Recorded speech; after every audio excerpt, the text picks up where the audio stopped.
Good morning, Franklin County, and welcome to another episode of Liberty is Treason. I'm Cody Booker, and with my co-host, Ricky Tips. How are you, Ricky? Wide awake, bright-eyed and bushy-tailed. Yeah, same here. I actually literally just walked into the studio completely unprepared for today, but that's okay. One thing I've never been accused of, that's not being able to talk for an hour straight. And I did have to swim here this morning, so you've been outside? It's so humid. Oh, you don't go outside. You live here. Yeah, I'm an indoors person. Not until the afternoon, anyways. You know, I usually start off the morning with a monologue, so I think now I'll just try to wing it. I was thinking about something on the way to the radio station this morning, and I'm constantly trying to think of the ways that our society can be better and the things that we can do better for ourselves to be better as a society and a culture. But it's easy to focus on the negative and never really focus on the positive. So I wanted to try something positive. And I really think it's important that we all take a step away from the news, the media sometimes, and just look out our windows and realize that those things that we're seeing on the media and the negative things that we're hearing aren't really accurate and aren't really affecting us. I mean, I can't show you on a doll where Donald Trump or Joe Biden touched me. They never have, for the most part, as far as even their policies haven't really affected me that much. But it's quick to watch the news and let them steer me in one direction or the other, steer my thoughts in one direction or the other. And especially in the culture we live in now, where most of us wake up and we check our phones and we look at the news, we can actually set our days off to be more negative by reading and watching and focusing on the negative rather than focusing on the reality. But when you look at the reality, and recently there was a Stockholm study that studied the 17 largest countries in the world, and what they found was in almost every measurable metric, from life expectancy to medicines available to poverty line, as a world, the whole world, we're better than we ever have been in the history of mankind. We have the best medicines, we have the best education, we have the best communication system. I can instantly call my friend, in Russia right now, and, he probably won't answer because I think it's nighttime, but instantly. And I just really think it would be better for all of us to step back and appreciate what we have. I mean, I know that's not a new thought. You hear it from your preachers every Sunday. You hear it from your self-help books. You hear it everywhere, to be thankful for what you have. But I really think that would be a better start to our day than checking news sites who want to steer our thoughts toward the negative. My problem with the news sites is you can choose your news now. You really can. You can pick and choose what type of news you want to learn, you want to hear. If you want to hear pro-Trump news or you want to hear pro-Biden news, or, you can pick the source that feeds you what you want to know. So to follow the news now to actually educate yourself and be educated is a farce, in my opinion, because you're not actually looking and listening to unbiased opinions. You're following the newscast that makes you fit your narrative. And I have a problem with that. That's my biggest rant. Right. And Roger Ailes famously said, Americans don't want to be informed. They want to feel informed. And of course, that casts a negative light on the American consumer. But the reality is exactly like you pointed out. If you go a little deeper into that, there are so many news sources and so many angles. And I think you and I, we've played this experiment for the last few weeks. This is for the public. Ricky and I have decided to start reading several different news sources, CNN, Fox News, Al Jazeera, all of them, and kind of compare. And what I've noticed anyway is that literally Fox News will have, it's almost as if Fox News and CNN are diametrically opposed to one another, like good and evil, however you want to cast it. But literally CNN will come out with an article saying X, and Fox News will come out with an article directly after, 30 seconds later, that says almost exactly the opposite. But if you really read the language, both of them are saying the same thing. They're just steering the language in a biased manner. It's the way they word it. It's the inflections they put on certain things and how they word the comments. The headline itself, yeah. Right? Because a lot of people don't read the article. They just read the headline. Yeah, but most people don't get past the first paragraph. But can we really blame them? Like you said, and there's so much information out there, and people have busy lives. They have to go to work. They have to take care of kids. How can we sit and... we have to trust our newsmen. That's how this country came to be great. People trusted great newsmen, right? Yeah, but you actually had great newsmen. That's the thing. Is now those are people who were unbiased. Those are people who just told the story and then let you make an opinion. That's the difference. Now people are telling their opinion, and then if you really want to, you have to go find the actual story. That's the problem. And I'm having an issue with that right now. And I think especially this time of year, it's even worse. Every 4 years, it gets so muddy in the news cycles between each one of the different news outlets, because you have, one outlet that is just force feeding you the Democratic agenda and one outlet that's force feeding you the Republican agenda. And, you sit there and you kind of get lost in the marvelous amount of BS that's thrown at you. And then most people, I think, just give up. They give up and walk away. Or like when you started your monologue, you said people, based on self-bias, search for the news that fulfills their agenda already. Yeah. And they want the one that makes them feel good or the one that supports their ideas already. And that's why I think, you've got the conservative side that leans to Fox and liberal side that leans to MSNBC or CNN for exactly that reason. And I think, I don't know who to blame. I'm probably not old enough and I'm not educated enough, certainly, to find out where our journalism started to be steered wrong. But I have to place some blame in Roger Ailes' lap. That's for sure. There's several. You can actually, consumerism is where you place the blame. The fact that the almighty dollar drives what you're allowed to use for news content. When you have industry that pays, millions of dollars a night for advertising during your news outlet, well, you're not going to broadcast things that they don't want to hear, or you're going to slant things that don't hurt them, because every night you're making 7 figures off that industry. Sure. So you don't bite the hand that feeds you, as they say. Sure, and you've seen it many times. You've seen it several times. You've seen it with Hannity for sure. You saw it with Bill O'Reilly. As soon as they come out and they may say something that's accurate, but unfortunately it supports maybe the liberal agenda, and then boom, they're spanked and threatened, and the advertisers threaten to pull them off the air. But you said something just a second ago. You said consumerism, and I said consumer earlier. And that's one thing I want the public to realize. If something's free, you're the product. Yeah. There's no such thing as free media, as free TV, as free radio. If something's free, like Facebook, you are the product, which means you're being sold something. Well, the currency in Facebook is likes and shares. If you put if you need to monetize it to get your mind around it, every time you hit a like button, that's $1. Every time you hit a share button, that's 10. And that's the currency for social media. Yeah, sure. It's just like whenever you're watching, or formerly Bill O'Reilly shows, no longer on Fox News, but he used to have advertisements for Berkshire Hathaway, like at the beginning, and I follow the stock market pretty well, and you can actually watch the analytics on some certain websites. As soon as Bill O'Reilly goes to a commercial, Berkshire Hathaway shares go up. As soon as that commercial airs, they can literally watch it happen in real time now. They can watch the orders in real time, so they know exactly what to sell you and how to sell it to you. And nowadays we live in a time where marketing and advertisement has been literally a science taught in universities for almost 100 years. And believe it or not, listening public, they have you figured out. They have us all figured out. They know exactly what we want to hear and how we want to hear it. That's, if you ever listen to me, what's the demographic? Yeah. That's the first question. Myself, when we go do sales, when I go talk to a new client, that's the first thing I ask. What's the demographic you're looking for? Who are you trying to attract? What do you want to your client base to look like? And the few newsmen that have existed or that do pop up here and there, probably myself included, will soon fade off into non-existence if they don't pander to the demographic. If they say things the demographic doesn't want to hear, if they say things that get the demographic mad or angry or make them turn the radio off, right? There's 2 ways of doing this, and we've discussed this before. There's the pander, where you eventually just bow down to one system or the other.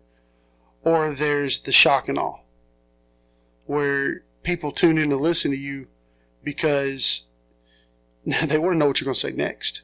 You scare the 2 segments, 2 sections. Yeah, tabloid radio or tabloid TV, tabloid media. Because you can't be bought by them. You can be bought by somebody, but not by them. And that's the thing, is you go out there and you say whatever the first thing that pops to your brain is, and that it just terrifies people because they don't understand, well, what's he going to say next? for the people who are trying to push the narrative and try to make, this is how it needs to be, that scares the crap out of them. What I find is funny, and I'm a victim of this in some ways, is how people are so caught up in agenda-based politics and agenda-based media, they want to assume that you are too. And if you analyze something objectively or change your mind about something, people call you a waffler or a flip-flopper, or they act like that's a bad thing, when it used to be a badge of honor to gain new information and change your mind. It's like, you know me pretty well, and you know how anti-police brutality I am. But nonetheless, I'm not anti-police. And I think a story that's in the news today, the story in Kenosha, Wisconsin, of, I think his name's Jacob Blake, the black gentleman that was shot in the back 7 times by police officers. And I watched that video about 30 times. And I watched my CNN. I did my due diligence. I watched my Fox News, and I saw how they were both kind of twisting it. But at the end of the day, if you shut all, and I don't know the narrative, I'm just start with that. I don't know what was being said, what was happening. But what I do know from the video is this: there were several armed police officers with guns drawn on this man. They shot him with a taser. They were screaming commands at him for him to stop, and yet he continued to walk around that car and stick his hands in that car. I showed it to my whole family, who are also extremely anti-police brutality. We all said the same thing. I would have shot him too. He didn't stop for police commands. At what point do we have to be careful. I agree with some of the protests. I agree with people standing up for their rights. I agree with people standing up against police brutality. But we can't take any time that the police are violent and call that police brutality. There has to be a line drawn. Well, my whole issue with this situation, I watched the video a couple times myself. When it got to the point where he got shot, I agree with him getting shot. I'm like you. He's reaching in his car. You don't know what he's reaching for. Right. That has to take. My problem is you allowed him to go from one side of the vehicle all the way around to the driver's side of the vehicle. Without taking him down. There's 4 of you there. One of y'all can take him to the ground. But you've been in combat situations, and one of the things I think that whole scene really displays is lack of training, for one part, because I don't know if anybody else picked up on this when you watch this, but first thing my pawpaw taught me was I never aim a firearm at another person, and that carried over when I was in the Army. It was so ingrained in my mind. You would never see the muzzle of my weapon pointed near a comrade or a friend or anything. But if you watch that video, there are guns drawn and police pointing in almost every direction. I have to imagine that's going through their minds at the time, that you're looking at your partner who's got their weapon pointed at you, wondering where the line of fire is going to be, where the shot's going to be fired. There's so many things going through your mind at that point. Maybe just nobody thought to do that. I really don't know why they wouldn't have done that, but it did happen kind of quick. And I guess the assumption would be, if I'm a police officer and you're literally surrounded with guns drawn, I expect the person to comply. It would actually be shocking to me that they didn't. And then I think it almost seems like, I think it's a female officer that shot him. It almost seems like she hesitated, but once she did, she unloaded, because her goal is to stop him. How many times I've seen the video, and I know you've seen it too. We were taught in the Army that a 9mm will not stop a combat soldier, and I think police know that too. It won't stop a lot of people. In all honesty, in this situation, you got a guy that's been tased twice now and still walking. Yeah, exactly. When people say excessive, and I still think it's tragic the guy got shot. Don't get me wrong on this subject. But if the guy gets tased twice and he's still walking, I don't know if 1, 2, 3, or 4 bullets is going to stop him. It's kind of like the incident in Miami. Was it 11 years ago now? The guy on the bath salts that got shot by the cops. Oh, yeah, on that bridge. Yeah. They shot him 14 times. And he's still walking towards them. Yeah. There's situations where, you just... If you're in fear of your life, you unload until you can't, until they don't stop moving. Yeah, and that's where due process is important. We know we don't need to judge these police officers as guilty of anything, and the fact that the public just rose up and rioted just because the man was killed, and it is unfortunate. Apparently he was a good guy. I don't know what was going through his mind. He was in the car with his kids. I get it. It's unfortunate. It's sad. I hate it too. But we should let the court system go through and the investigators find out what actually went on before we, burn down private property and violently protest. But on the flip side of what you're saying, also, this might be a justified shoot. Yeah, it may be. It looks like it's going to be from the video I've seen. But there's so many times where it's not a justified shoot and it still gets that tag. There's so many times where there's an incident like that, and it shouldn't have gone down, but they still get the benefit of the doubt, justifiable shooting. And I think a lot of that's being addressed. I think that's one of the things that But BLM has done. I think that's why you see the outrage right now, and it's a lot of people, they're upset and everybody's really mad because of this taking place. But the outrage isn't because this one took place; it's because so many others have taken place prior to this. It's not because this is a one-time incident and that's what everybody's freaking out about. It's in the last 3 months, this is the 5th shooting I can think of. Well, and if you go back years and years, it happens. That I know of. Right, that's what I'm saying. The 5th that I know of from national media. So sure, it's a boiling over of an already built-up point. Yeah. I get it, but I really, nothing I say is probably going to affect that or change that. But I really wish we would all focus on letting due process occur and stop with the knee-jerk reactions and stop with the knee-jerk opinions. If you're going to be opinionated about something, at least dig in and inform yourself. All right, go back to inform yourself. Now, we talked about the media earlier, and we were discussing, you pick and choose the McDonald's menu of your choice, which media you want, and how you're going to do it. What's the best way, in your opinion, for someone to properly educate themselves on these topics? Everything I say, it comes with the risk of sounding arrogant, I guess. But I really think the first thing that people need to do is at least gain a basic overview and an understanding of what's called critical thinking. It's taught in schools as far as understanding what a logical fallacy is, how to critical think, and how to basically parse through the BS. Because there's certain techniques of logic and argumentation that have been used for thousands and thousands of years that can manipulate people without people even realize they're being manipulated. But if you take a critical thinking course or you study or dive into critical thinking, that's the first step. You have to be able to critically think or you're not going to be able to parse through this stuff, because a lot of this stuff was written by people who are way smarter than the average public. And they're trained in manipulation. They're trained in media. They're trained in techniques of language to get you to believe a certain thing. So without the opposing training, you're almost helpless to just fall victim to whatever you read. So either you can engage, educate yourself in critical thinking, or you really probably shouldn't be diving into difficult, complex subjects. But as far as where to find your news, I don't really know. I'm getting sick of it myself. I'm getting sick of the work and the effort of having to pull up 5 or 6 different apps every morning, read all the articles, and parse through it. So I'm at the point, for the most part, there's just certain journalists I follow, like Thomas Frank, Chris Hedges, guys like that, anything Noam Chomsky says. And maybe that's falling victim, or maybe it would be perceived as that's falling victim to the same thing a lot of other people do, just picking and choosing my news. But for the most part, I find these guys fairly objective. They will hit both sides where they need to be hit and support both sides where they need support.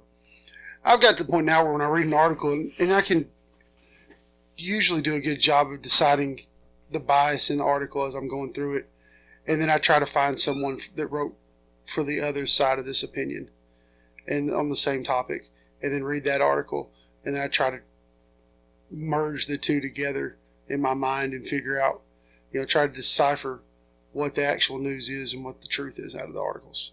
And that's how I've started doing in the last few weeks when I go through and read in the mornings. Well, and most of them actually help us out a little bit if you notice. I mean, Fox News, CNN, they all do it. They'll put opinion next to that. Well, no, if it's an opinion piece, that's the author's opinion. That's not necessarily the facts of the truth. But even in those opinion pieces, I think you find plenty of useful information if you can go back and fact check them. You actually listen to read what they're saying and read their opinions, and then go back and look. And that's what needs to be done. Guys, I'm telling you right now, we're in one of those situations where, and I know you have kind of thrown in the towel when it comes to the politics side of it. You said you didn't even vote in the last election for the first time in forever. But we're coming into a season where there's going to be a dazzling amount of BS thrown your direction, and you have to figure out how to decipher through it. And I still believe that voting is very important. I think it's a very, very important part of your life in society, our society here in the United States. And I urge every person to go out and vote. I can't stand when I look and see the percentage of people in Franklin County that cast a vote every time we have an election cycle. It's just, it's disturbing that that's the that smaller percentage of Franklin County get out there and actually do vote. What is it, 40%? Yeah, right around 41. But it's, for me, I think this is the time of year where you have to pick and choose. You know, The lesser of evils? Well, no, who do you listen to? You know, the debates I'm excited about this year.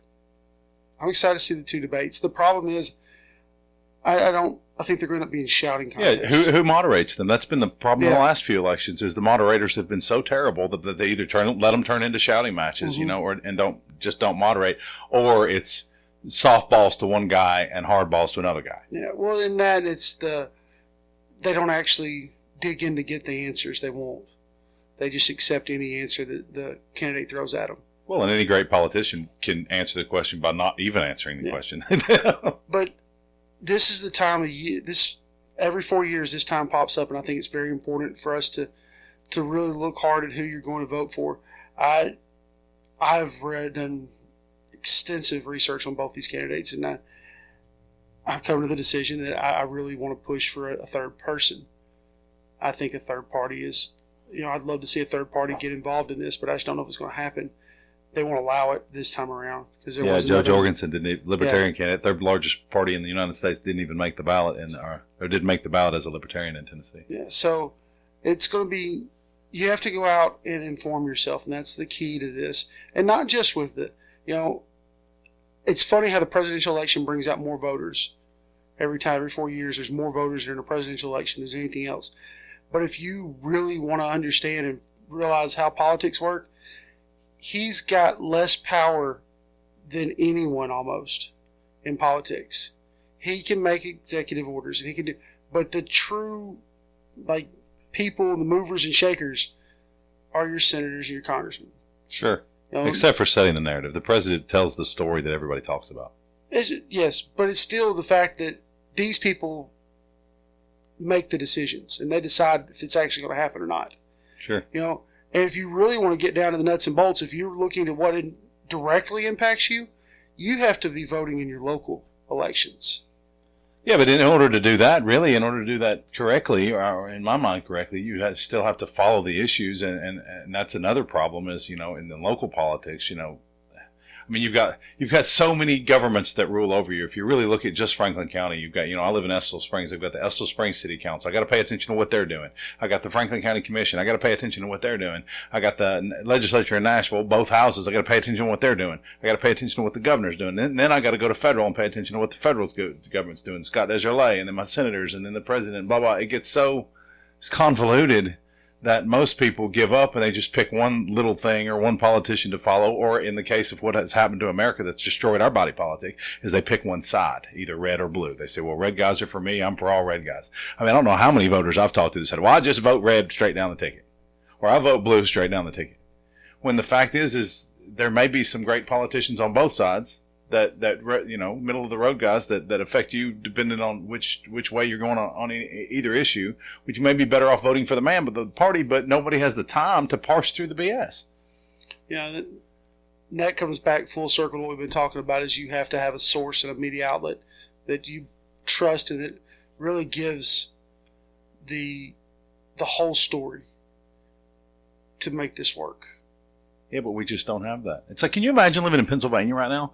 Like, if y'all don't know, Pennsylvania has been determined by all the polls and everything as the only state that might matter this year. And I try to tell people that normally it's 5 states. 5 states elect our president, if y'all didn't know. But this year, it may literally just be one, and that's Pennsylvania. But can you imagine living in Pennsylvania, the barrage of BS you're going to get hit with from both sides? Every time you turn on the radio, every time you turn on the TV, commercial, and both sides do it. Both sides just literally misinform or lead you in the wrong direction or flat out lie. You know, the Republican National Convention last night was the most lies I may have ever seen on television in what was considered a nonfiction program. That was pretty ridiculous. You know, they said that Trump had accomplished every single thing that he wanted to do, which is not true. And I mean, basic lies that you don't even have to dig in that far to know. And I mean, to me, and the Democrats did it too. I'm not picking sides here. I think they're both horrible. But they must think either the American consumer and public are stupid or they believe them to be. Every American that watched that last night should be insulted. And really the same way with the DNC, although the DNC really didn't say anything. They didn't say anything to lie. It was more like an award show where everybody just kissed everybody's butt and they just kept flashing pictures of each other and telling stories of people's history. They really said nothing about policy. They said nothing about what they had done. It was really kind of bland. But for the Republicans to stand up there and literally say that, the Republican Senate and behind and Trump had basically accomplished everything they wanted to accomplish, blah, blah, blah, that's a flat out lie. Yeah, it's those two. I watched a little bit of the DNC, and then I didn't catch. I was going to watch today the openings from last night. I haven't had a chance to last night, and I agree with you. I think the DNC really didn't. There was nothing thrown out there. There was no policy. It was weird, like a Stephen King novel. It was just. It was a lot of glad handing and a lot of patting on the back of, we're great. We do great. And feel goodery. But we don't know what you're doing to be great. And everything was an innuendo. Like, we're going to pull us out of the dark times and bring us toward the light, and weird statements like that, cryptic almost. Yeah, but we didn't really. That was kind of, for me, I want to know why I'm going to vote for you. Yeah, I want to know what you're actually going to do and how you're actually going to accomplish it. Yeah, so in 2 years from now, I can say, hey, guess what? You've got 2 years to finish this up. Like, for instance, the wall. Trump's whole thing the first term was the wall. We're going to build this great big wall. Where are we at? I know there's sections of it put up. Oh, Steve Bannon just got arrested for defrauding the nonprofit wall building folks. And they say he's probably going to prison. But I'm saying, like, it's not... Where's the wall at? That was your big thing. Well, no, and Mexico was going to pay for it. Yeah. Yeah, well, I thought after the coronavirus they might have. And he was going to abolish Obamacare. Where's that? Lots of things. And I mean, I'm not casting judgment one way or another saying these things are good or bad. I'm not. I'm just saying that's not true. In all honesty, it's hard for a president that's got an R next to his name to get a lot of things done when the majority of the Senate and House have a D next to their name. Well, the Senate is majority Republican, but you are right, because the House of Representatives, most people don't know this, so the Congressional Budget Office is really controlled by the House of Representatives in the federal government. The House of Representatives controls the purse strings. They control the money. It's like, for instance, when a president like Obama is a prime example. Obama had a Republican Senate for a second term. And a Democratic House. Well, even the Democratic House behind Obama, when he would sign certain executive orders that required money to fund to make something happen, they didn't fund it, so it never happened. You can go to the Congressional Budget Office and read, and Trump's the same since he has the Democratic House. You can read certain executive orders that says funding $0 next to it, and if it has $0 funding it, you can guarantee it's not going to happen. So that's, again, the importance of the presidency. Back full circle to what you said earlier is the narrative he sets, because Trump has come out and said certain things. Like, how many people have I spoken to that believed he saved certain amount of American jobs with the tariffs, excise taxes, and duties on China when he talked about, well, he did do that at first for the first 2 months, and then he retracted all that. And I know, because I was the facilities manager of National Pen at the time, and they were in the process of moving almost everything to Mexico. Well, as soon as Trump enforce those tariffs on China and anything being imported from any other country, that stopped. Our whole corporate infrastructure freaked out and started shipping everything back to Shelbyville because of the cost would be so high. Well, then it was maybe 6 weeks, maybe 2 months after that, Trump let all that go. Oh, well, and I mean, I can tell you right now, that's one of the reasons I think he's lost Michigan, is because that did work apparently for the auto workers in Michigan, but the Michigan auto workers aren't stupid. They're very well informed, usually by their unions or whatnot. But nonetheless, he claims to have done these things, saved all these jobs, and he started to, but then he retracted. It's just like the pullout of troops, from Syria and everything else. When he said he was going to pull out 1,100 troops from Syria, he did, and then 2 weeks later, he put them right back. But that's the point that everybody got, because his, cheerleaders, Fox News outlet, didn't print that. They printed that he was going to pull them out of Syria, and he did, because I know guys that were in units in Syria at the time that were pulled back. And then I know guys that went to replace those guys that never pulled out. It's just like the old German pullout. The German pullout hasn't actually even started yet, but for some reason the listening public believes it has. I don't know where they're getting this misinformation. But as soon as, either Biden wins or the election's over, that's all going to stop anyway. That's just smoke and mirrors. Yeah. And the fact is, he didn't really move him. He's just moving to Belgium, which is like 80 miles east. Yeah, there's really not. Those are forward operating bases that'll never get shut down. Like those are strongholds in Europe that you won't ever let go of. Same thing like Korea. Like they'll never let go of those posts they have over in Korea, or the Philippines, not Philippines, but Guam. That situation, they're never going to let that stuff go. Well, let's objectively talk about why those posts are important, since we're just running down Tangentville today. Why? I mean, and I'm not. Again, I try not to cast judgment. I don't want to, but why are those posts important to America? Strategic for defense. Honestly, You believe that?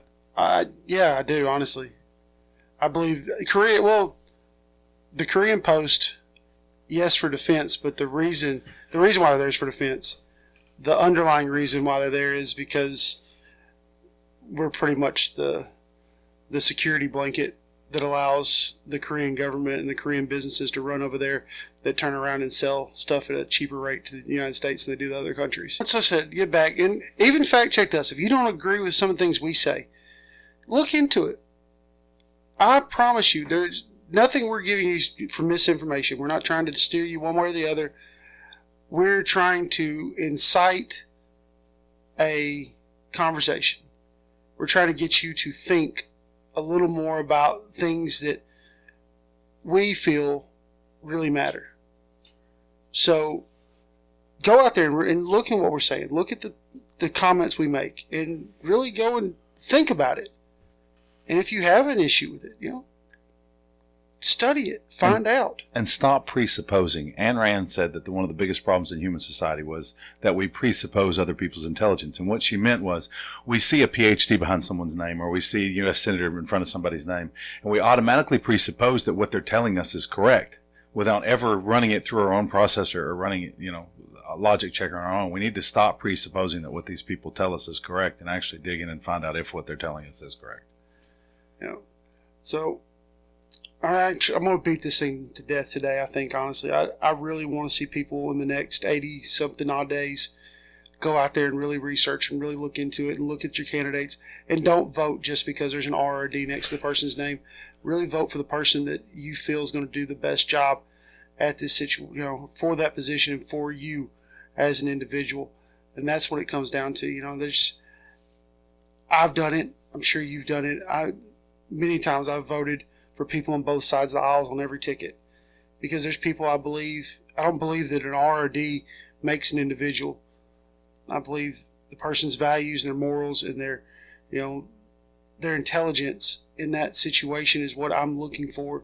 And I'm looking for someone who's willing to do what I feel is in best interest of myself, honestly. Think about the impact that AOC, Andrea whatever Cortez, the Democrat from New York, has had on the body politic. And I mean, regardless of what she thinks, her ideology, she is a freshman senator who usually doesn't get heard at all, but held no seat. And to a lot of people, her ideas are so radical. She gets a lot of airtime, doesn't she? She got 60 seconds at the DNC as a freshman senator.